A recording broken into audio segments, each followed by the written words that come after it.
Good morning. Last year, 2007,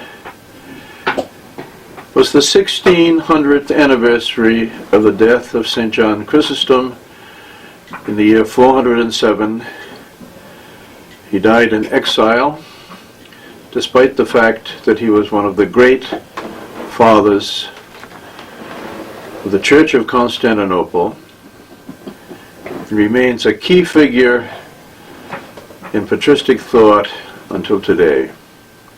So this morning I would like to talk to you about his role, the role of St. John Chrysostom in the formation of the liturgy of the great Church of Constantinople. St. John Chrysostom was bishop of the great church in the imperial capital of Constantinople for only 6 years, from 398 until 404. While there he faced innumerable problems and opportunities of ecclesiastical administration and pastoral care far beyond anything he had known as a priest in Antioch.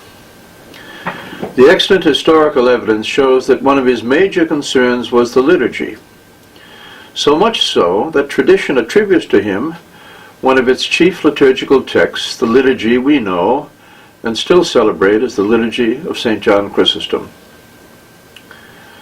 The ways in which Chrysostom's pastoral efforts molded, sometimes unwittingly, the liturgy of the great Church of Constantinople are manifold.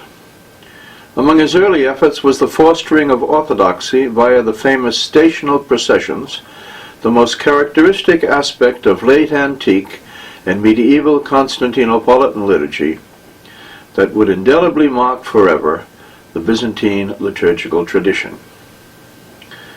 Stational liturgy means that the worshiping community of Constantinople, including the bishop and clergy, and often even the imperial party, first gathered at a specified rendezvous, and then went through the city in procession singing antiphons to the assigned station for the celebration of the service.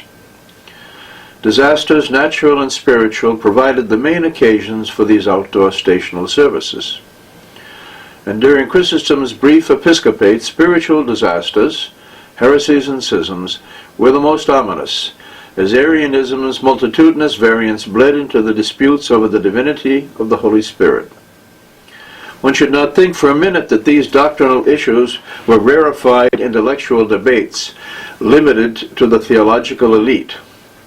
They concerned the life and death struggles of the Church to preserve orthodoxy, and were of intense interest to the common people, much like political issues are to us today. St. Gregory of Nyssa, in his oration on the divinity of the Holy Spirit, says of the Arian debates then seething throughout the capital, I quote, "Every place in the city is full of the likes of it, the alleys, the squares, the streets. If you ask someone about changing money, he discourses about the generated and the ungenerated one. If you ask the price of a loaf of bread, he replies that the Father is greater, the Son inferior. And if you inquire whether the math is ready, the answer is that the Son was created out of nothing." End quote. Early evidence for Constantinopolitan stational processions emerges before the episcopate of Chrysostom, under his predecessor Gregory Nazianzen, briefly bishop of the great church in 379 until 381. When Arianism was still a major threat long after being condemned at the Council of Nicaea in 325. The tenacity of this same threat led Chrysostom, the bishop of Constantinople, to foster a vigorous policy of counter-stations to compete with the popular Arian services. Here is how Byzantine historian Socrates, in his Church History, Book 8, describes it. The Arians held their assemblies outside the city. So each week, whenever there was a feast, I mean Saturday and Sunday, on which it was customary to hold a synaxis in the churches, that is to say the Eucharistic liturgy, they congregated in public squares within the city gates and sang antiphonally odes composed in accord with the Arian belief. And this they did during the greater part of the night. In the morning, chanting the same antiphons, they processed through the center of the city and went outside the gates of the city to their places of assembly.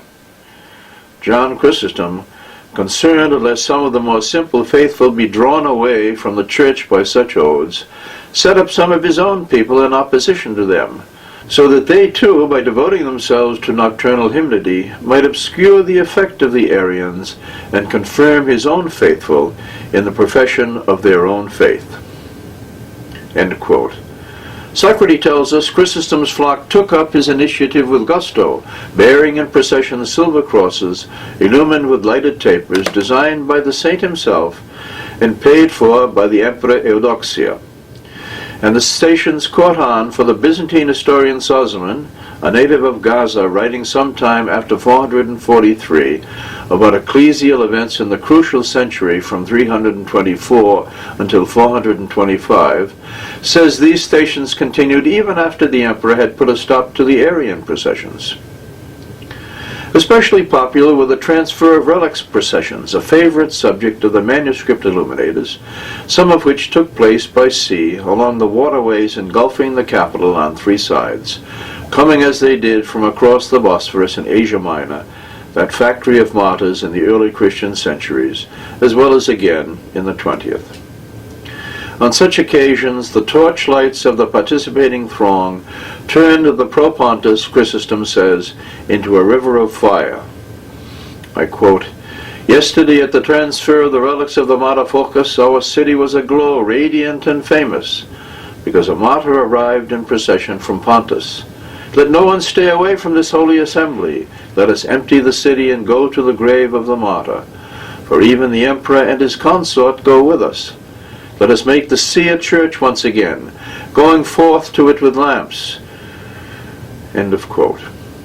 Repeated assertions by contemporary witnesses that the whole city took part in these services, though obviously exaggeration, will become a topos, a commonplace of the genre. Witnesses testify uniformly that the crowds at such events were huge. The anaphora of St. John Chrysostom, by far the most widely used Eastern Eucharistic prayer, has been attributed to St. John Chrysostom with unwavering consistency throughout the Byzantine liturgical manuscript tradition, beginning with the earliest, the 8th century Euchology manuscript, Barberini Greek, 336. Is this another area where St. John Chrysostom actually had influence on the formation of the liturgy? Did St. John Chrysostom actually author this text that bears his name? Well, not exactly. As I have demonstrated via the new methods of computerized text manipulation, the Chrysostom anaphora is a later redaction of a no longer extant Greek anaphora of the Apostles. And the extant Syriac redaction of the same anaphora of the Apostles, known as the Syriac anaphora of the Apostles number 1, is a later Jacobite reworking of a Syriac translation of the original Apostles' anaphora Greek text, independent of the anaphora of Chrysostom. In short, there is a Syriac translation of the original anaphora of the Apostles, which is independent of the translation of the Greek text, of the same anaphora attributed St. John Chrysostom. Both of these texts, however, the extant Syriac text and the present-day Greek text of the Chrysostom anaphora, have, of course, some textual differences between themselves as well as with the original text, the anaphora of the Apostles, which we no longer have available. My analysis of these texts via the methods of computer scanning of Greek liturgical and patristic texts, methods described by me in detail elsewhere, has demonstrated that St. John Chrysostom, early in his episcopate of the Great Church, made certain doctrinal additions to the Greek text of the anaphora of the Apostles in order to defend Orthodox doctrine against the heresies still rife at that time. These texts consist of two sections of the Chrysostom Pre-Sanctus prayer. First, the so-called apophatic credo, which reads, "For you are God, ineffable, inconceivable, invisible, incomprehensible," plus the concluding phrase of this apophatic credo, "always existing, always the same." These comprise a hapax, that is to say, a text found thus nowhere but in the Chrysostom anaphora and in the authentic writings of St. John Chrysostom himself. And Chrysostom, in his writings, not only uses these expressions twice, but both times uses it in conjunction with our alpha privative epithets. Alpha privative means, in Greek, the same thing as when we say something is invisible. It negates the notion that something is visible. In Greek, instead of in, they put an a, aratos, but it's the same thing as in English, the in English. That's why we refer to it as apophatic theology, a negative theology describing not something we can know positively, but we can at least know what it is not. God, for example, is immortal, not mortal.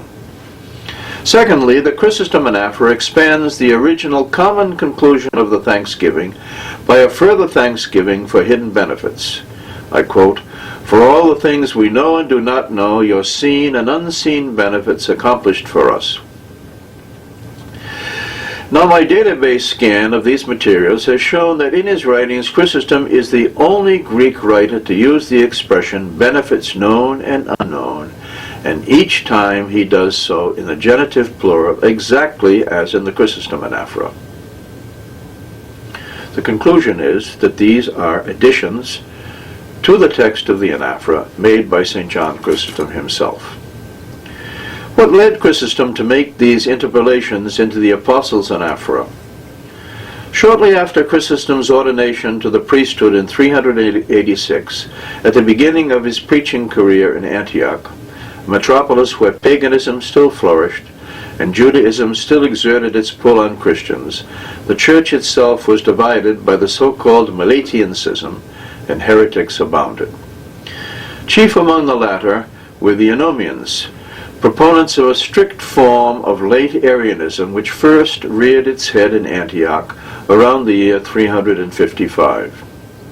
In the decade of Chrysostom's Antiochian presbyteral ministry from 386 until 397, this heresy was being vigorously defended by its chief propagator Eunomius, and Sozomen witnesses to how threatening the heresy was viewed in Antioch and elsewhere throughout this period. The Eunomians at Antioch were numerous, active, and disruptive, and Chrysostom attacks them especially for their teaching on the knowability of God's essence.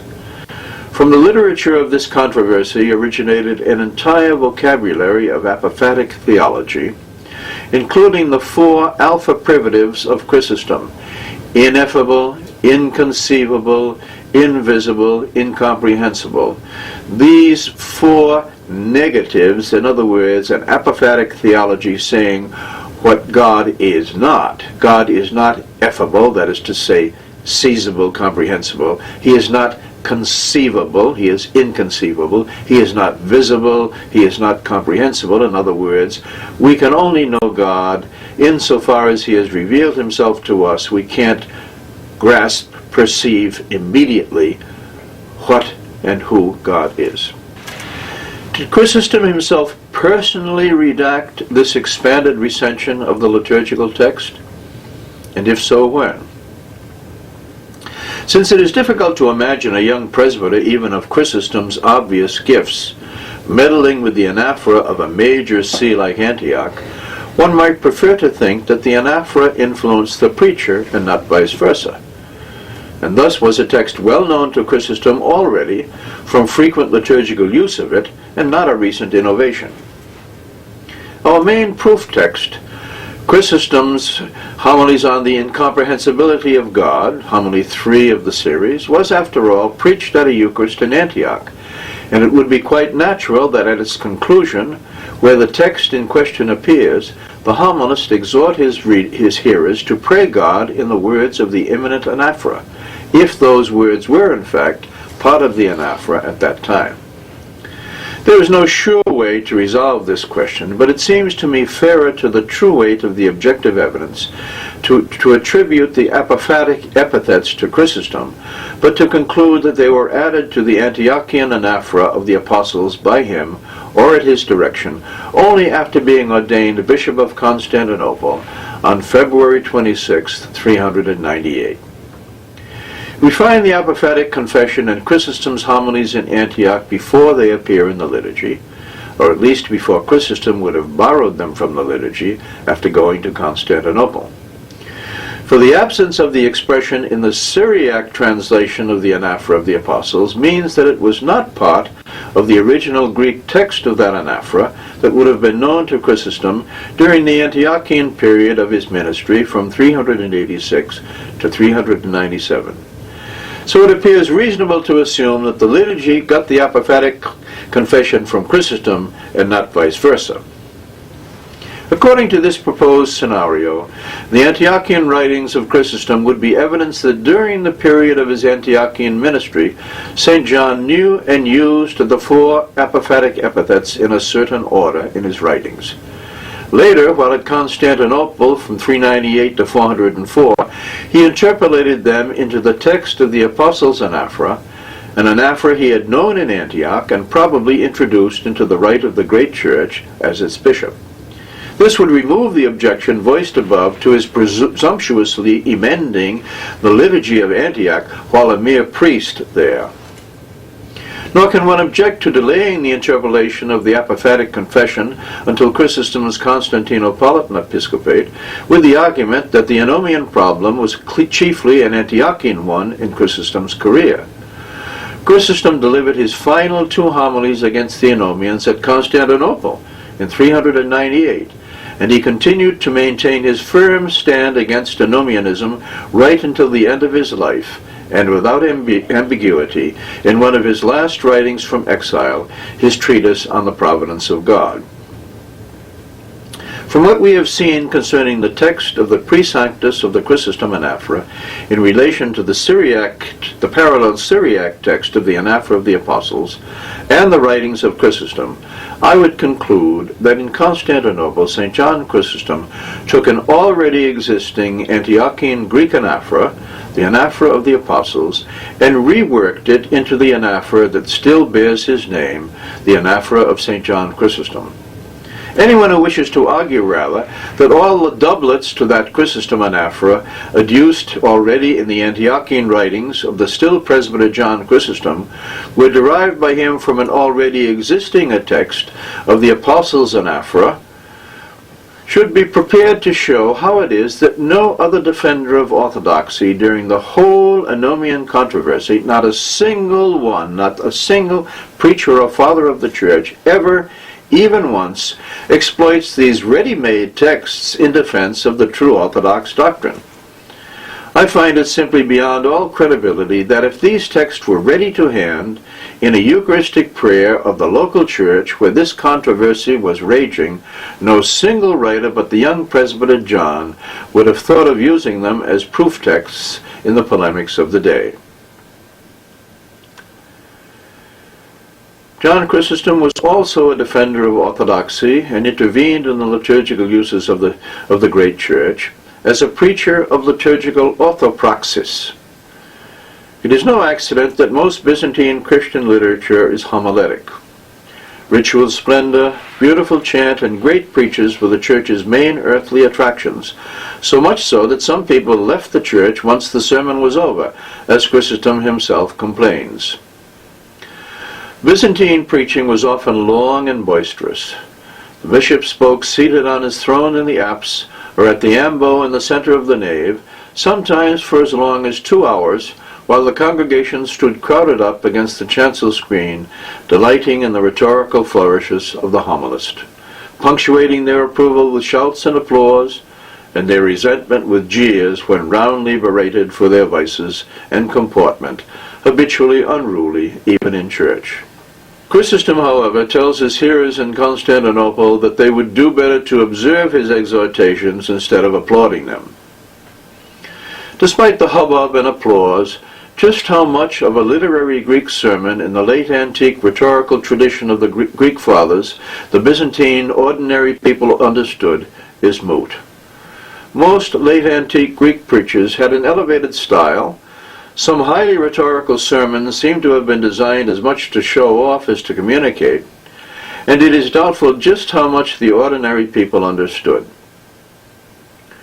Chrysostom, writing on the priesthood, implies that not too many were able to appreciate a good sermon, though he is trying to console the preacher if he is misunderstood or criticized.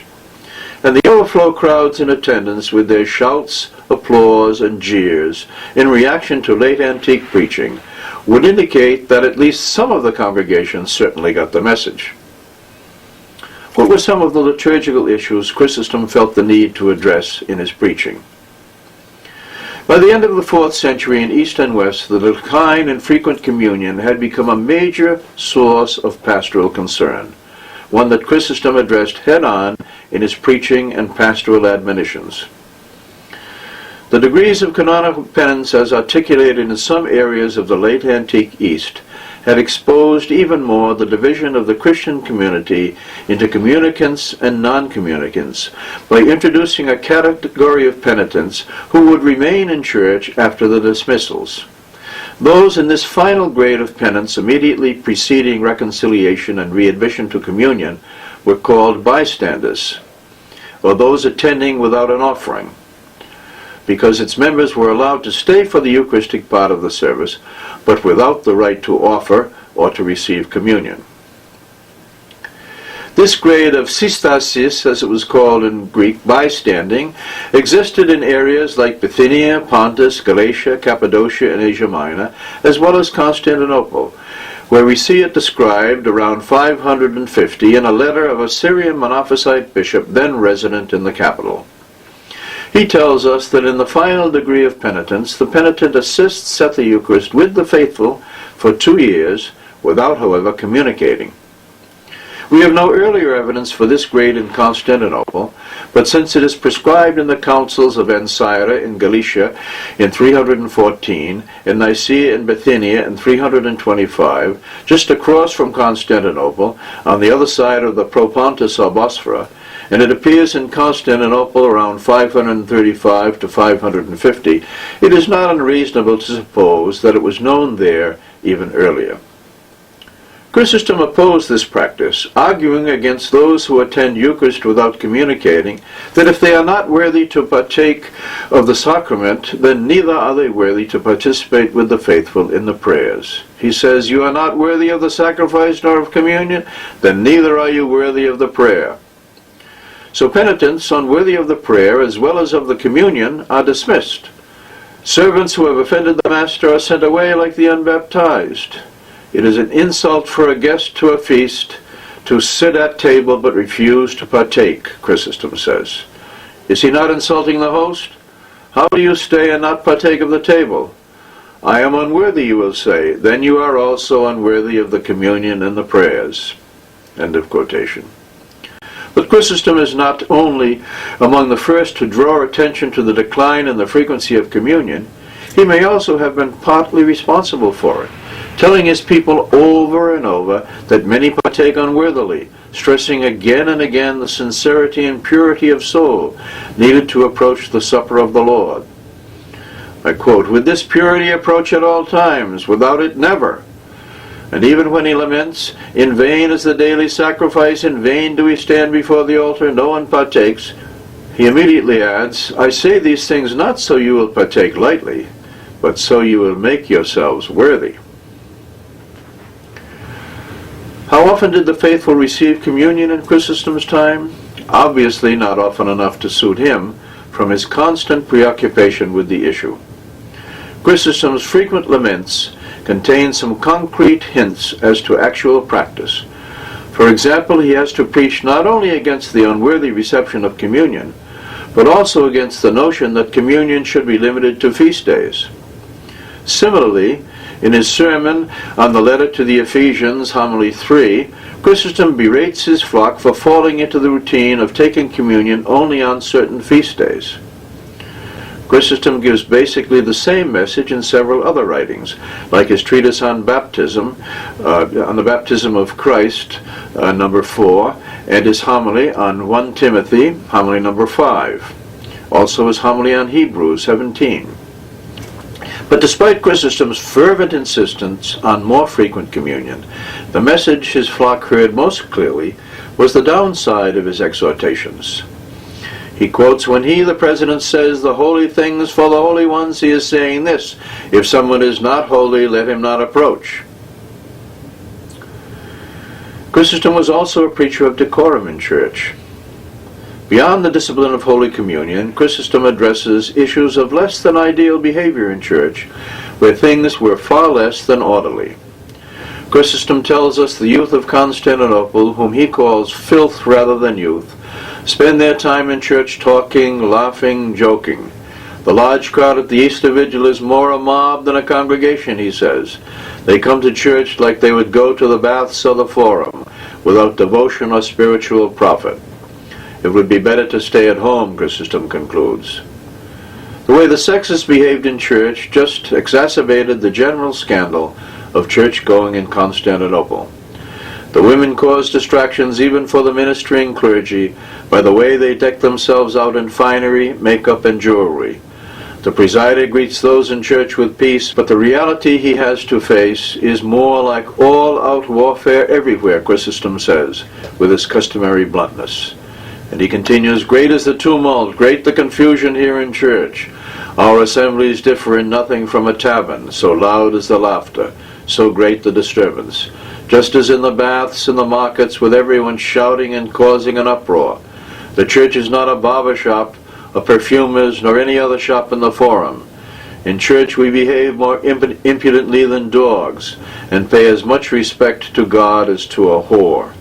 The church is not a place of conversation but of teaching, but now it is no different from the forum, nor probably even from the stage, from the way the women who assemble here adorn themselves more wantonly than the unchaste ones there. Hence we see that many profligates are enticed here by them, and if anyone is trying or intending to corrupt a woman, I suppose no place seems better than the church." End quote. As for the sexes, they have turned the church from a sheepfold into a stall full of manure, Chrysostom complains. He says, "For indeed, if one could see what is said by men and women at each synaxis, you would see that their talk is filthier than excrement." An exasperated Chrysostom's sermon on the Gospel of St. Matthew, homily 73, says they need a wall in church to keep the men and women apart. He says, "Listen first to what you say in the psalm, let my prayers rise like incense before you. But since it is not incense but stinking smoke that arises from you and your actions, what punishment do you not deserve to undergo?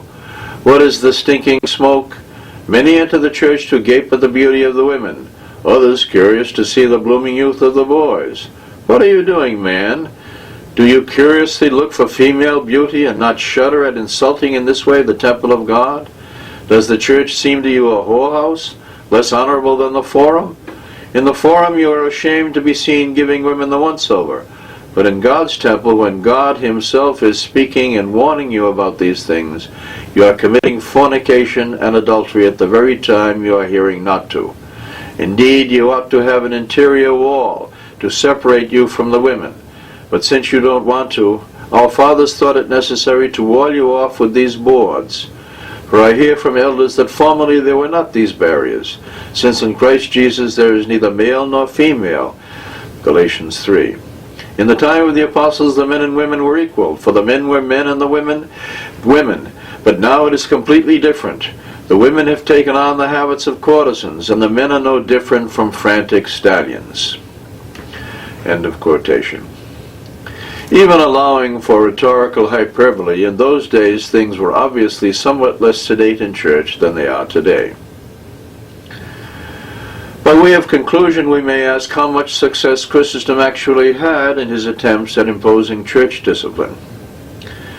This may be doubted, since later Byzantine sources inform us that the same problems and even worse ones continued to preoccupy the overworked pastors of the great church. But Chrysostom's efforts not only tell us a lot about what liturgy was like in the great church during his pontificate, they also marked the shape and theology of Byzantine liturgy for the past 1600 years, since Chrysostom's death and exile in the year 407. Thank you for your attention.